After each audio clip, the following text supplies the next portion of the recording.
Այս ճանապարհը ես մենակ եմ անցել, իմ ցավերը ես ինքս եմ բուժել։ Անահիտ, ես գիտեմ, որ դու նոր ալիքից հետո հրավեր ես ստացել այլ պետության կողմից Եվրատեսիլում ներկայանալու,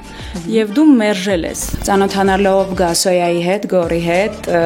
հասկացա, որ ինքը իսկական հայ տղա է։ Ասում են, որ պլագիատ ես արել այդ կերպարը կամ Բիոնսեին ես նմանակել, դու որոշիր, կամ Լիլիթ Հովհաննիսյանին։ Դեմ մոնակ կարծիքստը ինձ համար ընդունելի է։ Կուլիսներում ընդհանրապես ինչ մթնոլորտ էր։ Դեկտեմբեր ամսին մեկնել էի Միացյալ Նահանգներ ու այնտեղ ես կարողացել էի 10 կիլոգրամ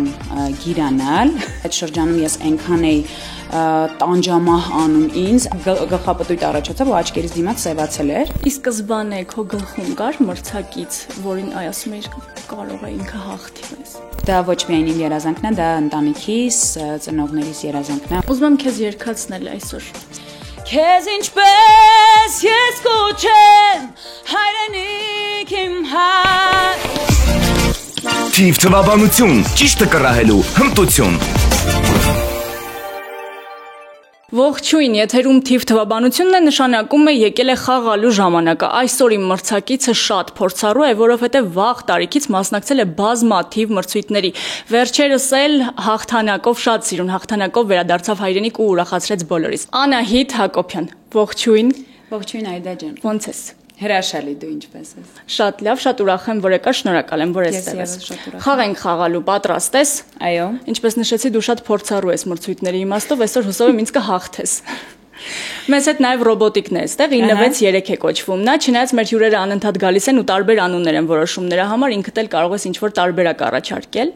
Արհեստական բանականությամբ է օժտված նա եւ մեզ ընթացքում հարցեր է տալու, այդ հարցերը ենթադրում են թվային պատասխաններ։ Մենք այդ պատասխանները գրելու ենք այս գրատախտակին, հետ հաշվարկ ենք անելու եւ պտտելու ենք։ Ում պատասխանը ավելի մոտ կլինի ճիշտ պատասխանին, նա էլ կհաղթի։ Պատրաստ ես։ Այո։ Գնացինք։ Քանի տարեկանում է ամենաերիտասարդ մրցանակակիրը ստացել Գրեմմի։ Ես մի անգամ կարծեմ կարդացի, որ անչափահասներ են եղել այդ ցուցակում, բայց թե քանի տարեկանում է եղել, այդ չեմ հիշում։ Պատրաստ ես։ 3, 2, 1։ Իմ կարծիքով 16, Անահիտի կարծիքով 13 տարեկանում։ Անհամբեր եմ, արի լսենք ճիշտ պատասխանը։ Ես կարծում եմ։ Իսկ ինձ թվում է, որ դու։ Ամենաերիտասարդ Գրեմմի մրցանակակիրը Լիեն Ռայմսն է, ով 14 տարեկան հասակում է ստացել իր առաջին 2 մրցանակները։ Ընտիր, դու ես ավելի մոտ, այնպես որ 1-0 օգուտ քեզ քիչ ավելի թարմ լուրերից սկսենք, Եվրատեսիլից, դեպի Եվրատեսիլից, որտեղ Գասոյայի հետ դուետով ներկայացար ու այդ ձեր դուետը քո կերպարից սկսած մինչև հագուստ, մազերի գունափոխություն շատ բուռն քննարկվեց։ Ես ուզում եմ սկսենք նրանից, թե արդյոք գոհ ես քո ելույթից, ձեր դուետի ելույթից։ Հետո նայել ես, վերադարձել ես։ Նախ սկսեմ այնտեղից, որ նոր ալիքից հետո ես տվել էի հարցազրույցներ, որ դեռ չեմ պլանավորում մասնակցել Եվրատեսիլին, եւ մի բան կա, ես առհասարակ խոսքի ուժին շատ հավատում եմ։ Իմ հետ կապված հատկապես, երբ որ ընտանիքով նստած էինք, ընդհանուր խոսվում էր Եվրատեսիլի հետ կապված, ասում էի, չէ, տարի հաստատ իմ տարին չի, չեմ գնալու։ Բայց հետո արդեն ես պետք է սկսեի մի պրոյեկտ, մի նախագիծ, որտեղ ես ոճային պետք է շատ տարբերվեի իմ նորալիքի կերպարից, եւ այնպես ստացվեց, որ ես ստացա առաջարկ պրոդյուսերի կողմից մասնակցելու Եվրատեսիլին։ Ես անկեղծ կլինեմ, ես երբևիցե չեմ պատկերացրել, որ դուետով եմ մասնակցելու այդ պրոյեկտին, բայց քանի որ ինձ համար նաև դա ռիսկային էր ինչ-որ չափով, ես մասնակցեցի նաև առաջին պայմանը ինձ համար, որ ես նախ հասկանամ, որ հիմա արդյոք ժամանակն է այդ ոճափոխության ու արդյոք ես պետք է անեմ այդ պրոյեկտը իմ անձնական պրոյեկտները թե ոչ, առաջին նպատակը հենց դա էր։ Երկրորդը հետո արդեն ծանոթանալով Գասոյայի հետ, Գորի հետ, հասկացա, որ ինքը իսկական հայ տղա է ու իր հետ աշխատել է գերագույն հաճույքեր այդ շրջանում մեզ համար։ Թե ընդհանուր ելույթից գոհ եմ, թե ոչ, ես լինելով մաքսիմալ պերֆեկցիոնիստ, 10 բալային համակարգով պիտի գնահատեմ, ես կգնահատեմ երևի 6 կամ 7, որովհետև իմանալով իմ պոտենցիալը, իմանալով իմ առհասարակ հզորությունը բեմում, այսինքն ես արել եմ այն ամեն ինչը, ինչ որ պահանջվել է պրոյեկտի շրջանակներում, բայց դա այն չէր, ինչ որ ես պետք է, այսինքն ես պատկերացրել էի, որ պետք է անեմ։ Ինչ էր խնդիրը։ Խնդիր չի եղել, այսինքն մեզանից ինչ պահանջվում էր, այդ ամեն ինչը մենք արել ենք բեմում։ Այստեղ ուղղակի ինձ համար մի քանի դժվար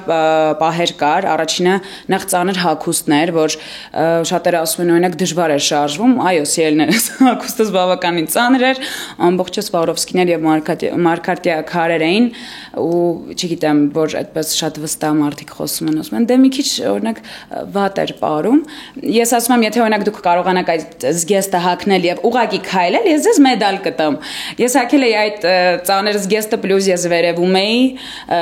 ու բավականին դժվար էր բարձրության վրա քեզ կառավարել եւ այլն եւ այլն։ Սա ինձ համար մեծ փորձառություն էր։ Այսինքն կա մի խոսք, որ երբևիցե արածների համար պիտի չփոշմանես եւ եթե ինչ-որ մի պրոյեկտ կամ ինչ-որ մարդ կամ մարդիկ գալիս են քո կյանք, դա ուրեմն պիտի լիներ այդպես։ Ամեն դեպքում քո երկրպագուների մեծ մասը, ես ինչքան հասկացա մեկնաբանություններից, դժգոհ են մենակ տեսնել որոշումից, որ այո, դու հետով ես հանդես եկել եւ կարծում էին, որ քո այդ ասած ամբողջ պոտենցիալը ավելի լավ ցույց կտայիր, եթե միայնակ լինեիր։ Այո, ես իրականում շատ նամակներ եմ ստացել ու հիմնականում ինչի անեի, դու պետք է մենակ մասնակցես, սիրելիներս հավատացեք կգա այդ օրը, որ միայնակ հանդես կգամ, Աստված առաջ։ Վարսերը եւ հագուստը եւս շատ են քննարկվել, չեմ ուզում շրջանցել։ Բուն մրցույթի հետ հավասարազոր քննարկվեցին վարսերը եւ ասում են, որ պլագիատ ես արել այդ կերպարը կամ Բիոնսեին ես նմանակել, դու որոշիր կամ Լիլիթ Հովհաննիսյանին։ Ես իհարկե Լիլիթին Հովհաննիսյան շատ սիրում եմ, շատ հարգում եմ, նա ինձ համար շատ աշխատասեր երգչուհի է, բայց բացարձակապես միտում չենք ունեցել առհասարակ նմանակելու ոչ Լիլիթին, ոչ Բիոնսեին, ոչ Ջեյլոին, ու կարծում եմ աշխարհում կարճ քարային զգեստ եւ չգիտեմ, մեծ ալիքներ, ինչ որ հատուկ երգչուհիներ չեն անում, դա ոչ է, որը որ բոլորը կարող են իրենց թույլ տալ։ Կարծում եմ տվյալ արտիստները այսպես չեն արել եւ կնիքը դրել եւ ոչ ոք առհասարակ իրավունք չունի անել։ Ուղղակի նոր ալիքում հիմնականում որ ինձ տեսան ավելի երևի հավաքած մազերով, ինչ որ մի քիչ ավելի ուրիշ ձիգ կերպարով, երևի թե մարդկանց մոտ հենց այդ իրարամերժ կարծիքները հենց այդտեղից էլի առաջացավ։ Խոսեցիր փորձերից, հետաքրքիր է ինչպես էին անցնում փորձերը ու կուլիսներում ընդհանրապես ինչ մթնոլորտ էր, որովհետև այս տարի տպավորությունը որ ավելի թեժ էր, քան նախորդ տարիներին, որոնք ես հիշում եմ առնվազն։ Այդա ջան, նախ սկսեմ այնտեղից, որ քանի որ ես դեկտեմբեր ամսին մեկնել էի Միացյալ Նահանգներ ու այնտեղ ես կարողացել էի 10 կիլոգրամ գիրանալ Սուպեր իննաուտներ, բուրգերներ եւ այլն, իսկ բեմի մարդու համար դա անընդունելի է ուղղակի։ Ես չեմ ստի, ինձ համար շատ դժվար էր, որովհետեւ երբ որ այդ որոշումը կայացվեց, ես օր ու գիշեր աշխատել եմ, բարի դասեր, մարզասրահ եւ այլն, ու այդ շրջանում ես այնքան էի տանջամահ անում ինձ այդ դիետաները ու ամեն ինչը, որ ես եկավ փորձերի օրը հասավ, ես հասկացել եմ, որ ես էլ չունեմ էներգիա անկեղծ։ Ու երբ որ այդ ծանր զգեստը ես հագել էի, ես նույնիսկ հիշում եմ, դա կփաստի այն մարդիկ, ովքեր եղել են այդ տարածքում, երբ որ այդ բարձր ինչա կոչվում դա կանգնած էի, ստենդների վրա, կանգնած էի, ես շատ գրամ էի սնվում, բայց բեմի մարդուն իհարկե էներգիա է պետք, որ դու կարողանաս երգես։ Փորձի կեսից ես հասկացա, որ գլխապտույտ առաջացավ ու աչքերից դիմաց սևացել էր։ Ու ես հասկացա, որ ես էլ երբևիցե նման բան չեմ անելու, այսինքն, ուղղակի ես պարտավոր էի, ես չէի կարող, այսինքն այդ քաշով ներկայանալ, որովհետև առհասարակ բեմը ունի կանոններ ու տեսախցիկները միշտ ավելի գեր են, չէ՞, ցույց տալիս պլյուս 3 կիլոգրամ երևի թե ու ամեն դեպքում ես այդ Անահիտից շատ գոհ եմ, որտեղ ինքը օր ու գիշեր աշխատեց, ամեն բան արեց այս պրոյեկտի համար։ Ես չեմ ստի, մենք շատ կարճ ժամանակում ենք պատրաստվել, եթե չգիտեմ, կային մարդիկ, ովքեր ամիսներ շարունակ էին պատրաստում, ես իհարկե ոչինչ չեմ ասում, շատ ուրախ եմ նրանց համար։ Մենք ավելի կարճ ժամանակում ենք պատրաստվել, որովհետև վերջին պահերին ենք որոշել, որ ուզում ենք առհասարակ մասնակցել։ Ես ինչպես նշեցի ու երևի թե ընդամենը 10-12 օրերի ընթացքում շատ արագ պատրաստվել ենք ու ներկայացել ենք։ Կարծում եմ այդ կարճ ժամանակահատվածում ունենալ այս արդյունքը վատ չի։ Շատ լավ է նույնիսկ։ Մյուս մրցակիցների հետ ինչպիսի հարաբերություններ էին, հեռահար կծոցիներ չկային։ Ես իրականում աշխատում եմ նման ինտրիգաներից ինձ հեռու պահել ու երբ որ ինձ հեռու եմ պահում նմանատիպ իրավիճակներից, շատերի կարծիքով ես ավելի մեծամիտ եմ, բայց չէ, ես չեմ սիրում այդ ցածրակարգ ինչ-որ խոսակցություններ եւ այլն, բայց այնտեղ հիմնականում չեմ տեսել նմանատիպ բաներ, որովհետեւ հիմնականում իմ տաղանդավոր ընկերներն էին մասնակցում, հատկապես կնշեմ նաեւ Մելսին, ով իմ շատ լավ ընկերներից է, ես այսպես երկրպագում էի նրան Եվ նաև շատ ուրախ եմ Պարգի համար, ով այս տարի ներկայացնելու Հայաստանը Եվրատեսիլ 2025-ում նրան մեծ հաջողություն եմ ցանկանում, թող պատվով ներկայացնի երկիրը։ Իսկ սկզբանե քո գլխում կար մրցակից, որին ասում էիր կարող է ինքը հաղթի մեզ։ Այո, առաջի փորձը երբ որ եղավ, արդեն փորձերից պիտի հասկանաս արդյոք նա է թե նա չէ եւ այլն, բայց երբ որ փորձերը արդեն եղան, ես իմ մտքում արդեն հստակ ունեի անուններ, մենք ուզում ենք լսել այդ անունները։ Պարգը կար իհարկե այդ ցուցակում, Աթենան եւս, Սիմոնը եւս շատ տաղանդավոր է, եւ այդպես կային մարդիկ, այո։ Իսկ առողջ էր մրցակցությունը։ Ինձ համար առողջ էր, չգիտեմ իրանց համար ինչպես Առողջ ինձ համար, որովհետև Այդա ջան, ինձ համար էս ամեն ինչը կյանքի գերնպատակ չէր, հասկանում եք։ Օրինակ ես երբ որ ինձ հիշում եմ 4-5 ամիս առաջ երբ որ ես մասնակցում էի նոր ալիքին, ինձ համար դա կյանքի նպատակ էր ու ես այսպես գնում էի բուլդոզերի պես, հա, այսպես ինձ համար վերջ ես գնում եմ, որ այսպես լինի, բայց ես այս տարի երբ որ մասնակցում էի, ինձ համար դա կյանքի նպատակ չէր, ինձ համար դա լավ պրոյեկտ էր, որին ես եկել էի մասնակցեի։ Այդպես չի արդարանում եմ Լավ պրոյեկտ էր, որին եկել էի մասնակցեի ու բնականաբար ցանկություն կար իհարկե հաղթելու, բայց այն տրամադրվածությունը չէր, ինչ որ եղել է դեռ այն ժամանակներում, էլի։ Իսկ ամենաշատ ում երգն ես հավանել եւ գուցե կա երգ, որը օրինակ ականջակալներիդ մեջ կարող է հնչել մի օր։ 12 մասնակիցների երգերից, Մելսի երգն եմ դե շատ հավանում, Պարգի երգն է շատ հետաքրքիր ու կարծում եմ Անահիտի Ադամյան երգն էլ հետաքրքիր էր բավականին, այսպես շատ դրական էմոցիաներ է արթնացնում։ Եվ կարծում եմ, եթե 12 մասնակիցներին ընտրել էին, ուրեմն լավն են այդ մարդկանց երգերը, որովհետև բավականին ասում են թե մրցակցություն է եղել։ Իմ ճաշակով ավելի շատ Մելսին է։ Մեր երգն էլ է շատ հավես, անկեղծ եմ ասում։ Ես ականջակալներով հավես լսում եմ, մանավանդ խոսքերի հետ կապված այնտեղ Երրորդ հատվածում շատ գեղեցիկ է, որ այս ճանապարհը ես մենակ եմ անցել, իմ ցավերը ես ինքս եմ բուժել եւ ես ինձ մաս առ մաս կառուցում եմ եւ հիմա ինձ ոչ ոք էլ չի կարող կանգնեցնել։ Նաեւ իմ մասին է այդ ամեն ինչը։ Անցնենք առաջ 1-0 է հաշիվը։ Քանի ժամ է տևել ամենաերկար համերգը։ Օրինակ դու քանի ժամ կկարողանաս երգել մենակ։ Այո։ 3 ժամ ոչ ավել երևի թե։ Մենակ։ Դե արտիստի համար շատ դժվար է, էլի։ Ձայնալարերը Բայց քանի որ հարցը հնչում է, ինձ թվում է մի քիչ ավելի մեծ թիվ է լինելու։ Երևի ինձ էլ է այս ռեկորդային էլի։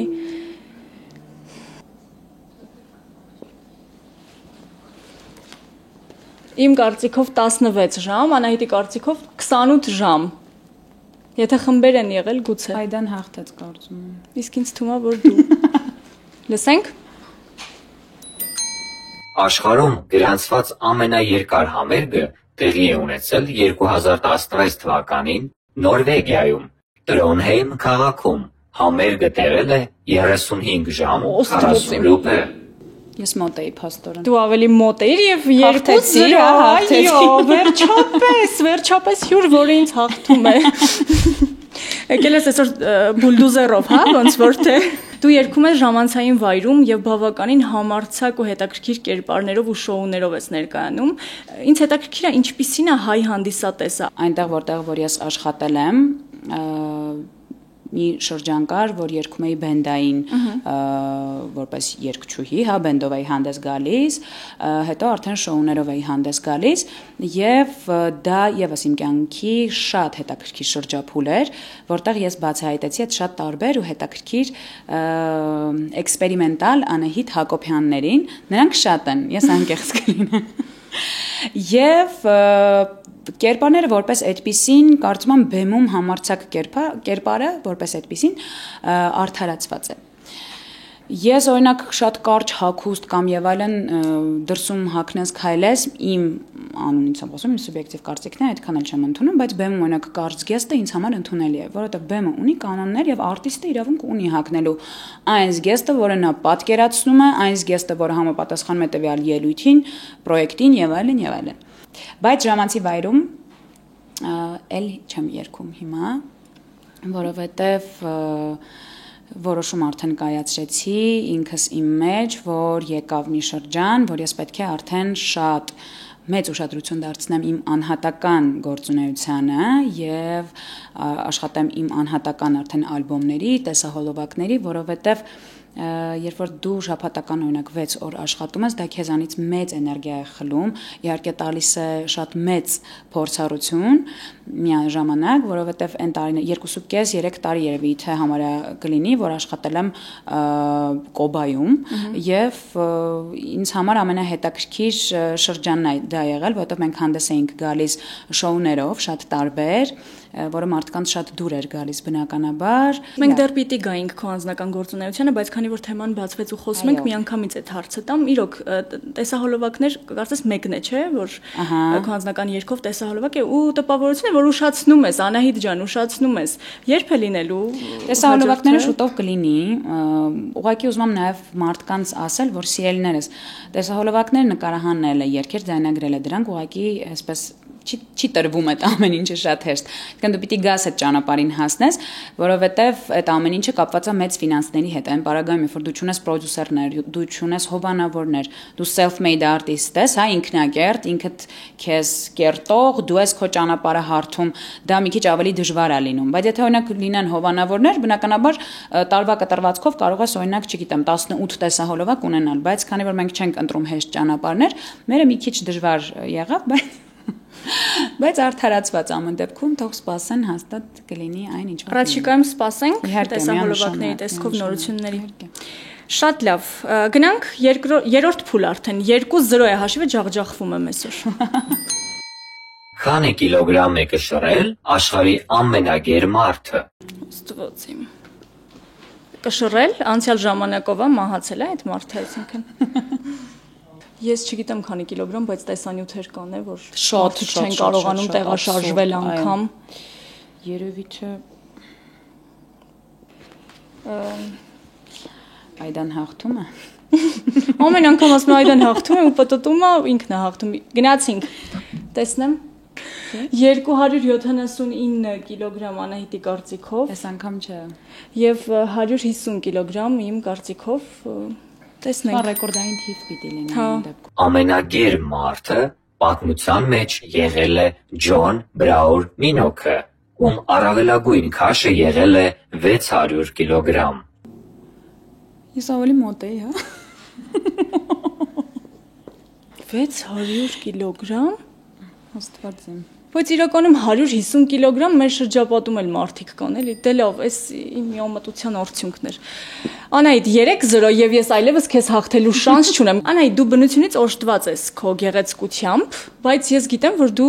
միևնույնն է շատ մեծ ուշադրություն ես դարձնում, չէ՞, արտաքին տեսքին, ինչի մասին վկայում են նաեւ քո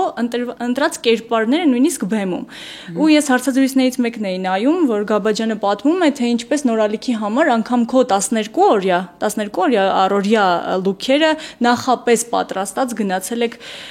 մրցույթին եւ չհաշված բնականաբար բեմական հագուստները։ Կարող ենք արձանագրել, որ այդ ներկայանալիությունը եւս օգնում է հաղթել։ Բնականաբար ամեն բան շատ կարևոր է, որովհետեւ կա նման խոսք մարդուն օրինակ հագուստով դիմավորում են, խելքով ճանապարհում են, չէ՞, բայց նմանատիպ մրցույթներում կարևոր է գեղեցիկ եւ ոճային ներկայանալը ամեն դեպքում եւ կարծում եմ մեզ հաջողվեց, որովհետեւ այնտեղ բոլորին դուր էր գալիս այդ ամեն ինչը։ Ամեն օր որ ինձ մի նոր կերպարով տեսնում էին, ինչպես հիացական խոսքեր էին ասում ինձ։ Ուզում եմ քեզ երգացնել այսօր։ Սիրով։ Պատրաստ ես։ Մենք շատ հավես դրվագ ունենք, հատկապես երբ գալիս են երգող հյուրեր, ես հարց եմ տալիս, երգող հյուրերը այդ հարցին պատասխանում են տարբեր երգերի միջոցով։ Լավ։ Ինչ եփել այսօր։ Hey ջան, խափամա, համով հոտով խափամա, hey ջան, խափամա, մեղրը մեջը խափամա։ Ջան, ընտիր, այսօր խափամա ենք եփում։ Արև թե անձրև։ Առհասարակ արև թե անձրև, միշտ արև, բայց այս բaragայում անձրև, որովհետև անձրևի հետ կապված երգ հիշեցի։ Շատախոս անձրևը երկնքից թափում էր ցած Նա ինձ հիշեցնում էր երջանիկ օրերն անցայն Ես անձրևի ձայնը լսելիս Հիշում եմ մեզ սիրելիս Անձրևի տակ համբուրվելիս Բրավո, վեր կացեք պարեք ժողովուրդը։ Ինչը կփրկի աշխարհը Անահիտ։ Սերը, միայն։ Այո։ Պիտի երգես։ Սերը։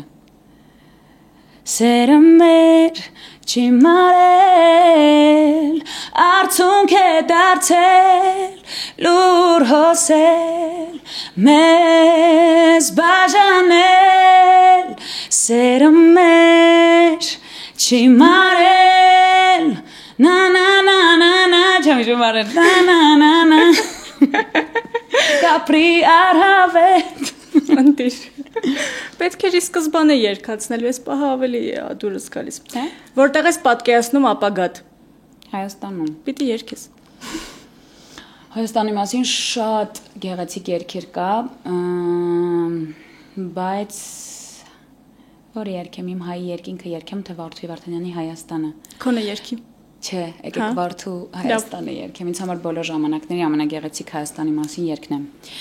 Քեզ ինչպես ես կոչեմ, հայրենիք իմ հայ քարեր, հայ խաչեր, անգամ ցավն է հայ, ու հավերժ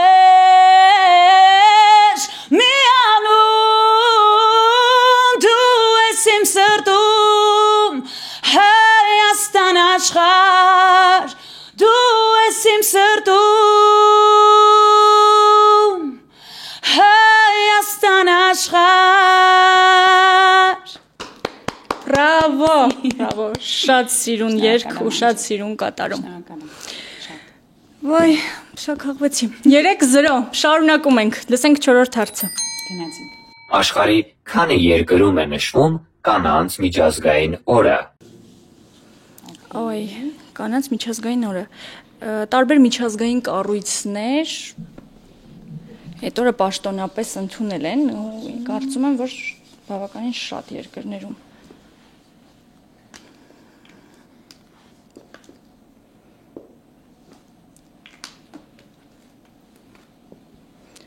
Չի էլ սպասում գրեմ, գրում է, պտտում է, ինքը մենակ է խաղում ես խաղում։ 3-2-1։ Ոյ։ Վաու։ Շատ լավն էր։ Չենք պայմանավորվել։ 142-ից կարծիքով էլ։ Լսենք ճիշտ պատասխանը, բայց դե ինչ է փոխվելու ճիշտ պատասխանից։ Կանանց միջազգային օրը ամբողջ աշխարհում նշվում է ավելի քան 100 երկրում։ Հավասարապես սխալվել էինք, բայց դե թող 4-0 դառնա հաշիվ։ Անահիտ, աղջկա համար մեր հասարակությունում իր կարիերան գծելը ինչ դժվարություններ ունի։ Նախ եւ առաջ նշեմ, որ շատ բաներ է փոխվել մեր տատիկների ժամանակ, մեր մայրիկների ու հիմա ես որ նայում եմ, նստած էինք տատիկի հետ, խոսում ենք, ասում եմ օրինակ դու հիմա պետք է արդեն 6 տարեկան որդի ունենայիր, ասում եմ տատ ջան, օրինակ դու ամուսնացել ես 19 տարեկանում, չէ՞, ասում եմ քո տատիկը երբ է ամուսնացել 15 տարեկանում, ասում եմ բայ ինչ ես դու հիմա այդ ամեն ինչը ինձ ասում, այսինքն ամուսնությունը շատ կարևոր բան է աղջկա կյանքում բնականաբար, բայց դու պիտի հասկանաս, որ թե կրթությունը, թե ուսումը, թե կարիերայում ինչ-որ բաների հասնելը շատ կարևոր է։ Չեմ էլ մեղադրում են ժամանակ, այսինքն չի եղել այդ կարիերա եւ այլն, քիչ այդ խտրականությունը եղել է, չէ, կին տղամարդ եւ այլն։ Հիմա չկա։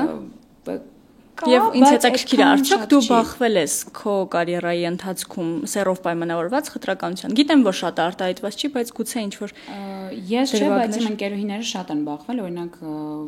երկչուհի ընկերուհիներ ունեմ գոլեգաներ, ում ընկերները, չգիտեմ, ամուսինները թույլ չեն տվել, որ շարունակեն երկարվեստը, զբաղվեն երաժշտությամբ առհասարակ, եւ իմ կարծիքով դա նորմալ չի, որովհետեւ նույնը ես ինձ համար այս ամեն ինչը ուղղակի ապրելակերպ է ու եթե այս ամեն ինչը ինձանից խլեն, դա նշանակում է, որ իմ երջանկությունը կխլեն ինձանից։ Իսկ եթե քո սիրած մարդը քեզ ընդունում է այնպիսին, ինչպիսին որ դու կաս, դա կարծում եմ դա եւս հաղթանակ է եւ դա պետք է գնահատել եւ արժևորել։ Եվ դու հաղթել ես, կարծես թե դա ասում են։ Շնորհակալ եմ։ Հեշտ եղավ, բայց այդ բալանսը գտնել, որովհետեւ գիտեմ, որ ամեն դեպքում ինքն էլ բավականին երկար ժամանակ կյանքում ես գիտես Այդա ջան, այն օրը կնքամորս Աննայի հետ Դովլացյան նստած ենք, այսպես իմ հարցազրույցներից մեկը նայում էր, ասում է Անահիտ, այսպես որ քեզ նայում եմ, եթե ես քեզ չճանաչեի, ինձ կթվար, որ քո կյանքում քեզ ամեն բան այնքան հեշտ է տրվում։ Ասում եմ, բայց լավ է, որ այդպես է, թող այդպես էլ մտածեն մարդիկ։ Ես իմ տեսակով այնպիսին եմ, որ չեմ սիրում զոհի կերպար ընդունել, ես փոքրուց եմ ուժեղ եղել, անկեղծ եմ ասում, դժվարությունները այսպես պատվով հաղթահարել եմ ու չգիտեմ ինչքանով է ճիշտ է դժվարությունների մասին անդադար այսպես խոսել, դու դու անցել ես այդ որ դու դժվար ճանապարհ ես անցել, չգիտեմ, մանկություն, պատանեկություն եւ դա անցել է արդեն։ Կարծում եմ պիտի շատ գեղեցիկ կերպով այդ էջը այսպես փակես եւ շարունակես քո կյանքը ավելի դրական լիցքերով։ Արդից օգտվենք ու շնորհավորենք մեզ դիտող, լսող բոլոր կանանց ու աղջիկներին։ Այո։ Եվ ինչ կմաղթես դու։ Ես ուզում եմ սրտանց շնորհավորել հայ կանանց մեկամսյակը եւ առհասարակ միայն մարտի 8-ը եւ ապրիլի 7-ը չէ, որ ձեր տոնն է, ամեն օր մեր տոնն է, որովհետեւ ինձ համար ես միշտ նշել եմ, որ դուք հզորագույն եք եւ ֆանտաստիկ եք։ Հայ կանայք իրենց մեջ ունեն մի ներուժ, որը չունի, կարծում եմ, չեմ ուզում նեղացնել ոչ մի ազգի կնոջ, բայց հայ կանայք շատ ուժեղ են եւ ես ուզում եմ, որ ձեր ուժը միշտ այսպես ձեզ հետ լինի, բայց երբեմն ունենաք պահեր, որ թուլանաք։ Այդ եւս շատ կարեւոր է, որովհետեւ միշտ ուժեղ լինելն էլ այնքան դժվար է։ Ես գիտեմ էլի ինչ է այդ։ Դու շարունակիր ուժեղ լինել ու մնալ, ու շարունակիր զարմացնել մեզ քո հաջողություններով։ Մենք ի սրտե եւ ուրախությամբ ենք դրանք տոնում։ Շնորհակալ եմ անչափ։ Հատկապես երբ միջազգային հարթակներում հայկական դրոշն եք բարձրացնում եւ կապ չունի ով կլինի։ Այս սիրուն մաղթանքով էլ ավարտենք մեր թիվ թվաբանությունը։ Անահիտը եկավ, տեսավ, հաղթեց, երգեց ու գնում է։ Լավ եղեք, կհանդիպենք։ Թիվ թվաբանություն, ճիշտը կռահելու հմտություն։